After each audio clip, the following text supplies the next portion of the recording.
प्रधानमंत्री अपनी रवाना होने से पहले वहां मौजूद अधिकारियों समेत सभी का अभिनंदन धन्यवाद करते हुए प्रधानमंत्री नरेंद्र मोदी सिंगापुर की अपनी 2 दिवसीय यात्रा के बाद स्वदेश के लिए रवाना हो गए हैं। बेहद महत्वपूर्ण सिंगापुर की ये यात्रा रही है।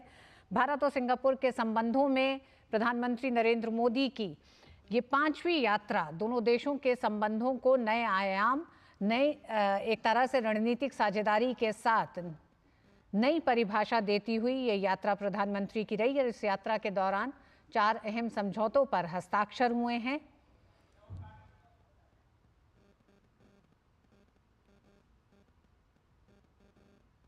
दोनों देशों के बढ़ते व्यापारिक और रणनीतिक संबंधों पर प्रधानमंत्री नरेंद्र मोदी ने अपनी इस यात्रा में कहा कि बीते 10 वर्षों में दोनों देशों के बीच होने वाला व्यापार 2 गुने से ज्यादा हो गया है।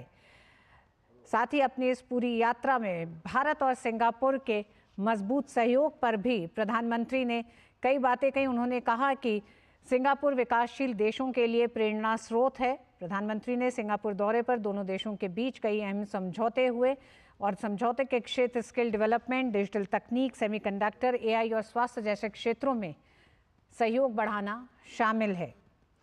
प्रधानमंत्री ने कहा कि भारत की एक्ट ईस्ट नीति के लिए भी सिंगापुर अहम देश है। दोनों देशों के बढ़ते व्यापारिक और रणनीतिक संबंधों पर प्रधानमंत्री ने कहा कि बीते 10 वर्षों में दोनों देशों के बीच होने वाला व्यापार 2 गुना हुआ है। साथ ही साथ अपनी रवानगी से पहले जब प्रधानमंत्री ने बिजनेस लीडर्स के साथ एक बैठक की और बिजनेस लीडर्स को संबोधित किया, तब भी उन्होंने उन तमाम बातों को कहा कि किस तरह से दोनों देशों के संबंधों को और खासकर आर्थिक संबंधों के लिए भारत की संभावनाओं का जिक्र किया। तमाम उन क्षेत्रों का जिक्र किया प्रधानमंत्री ने जिसमें aviation sector, space sector, energy sector का जिक्र किया प्रधानमंत्री ने। तो प्रधानमंत्री 2 देशों की अपनी सफल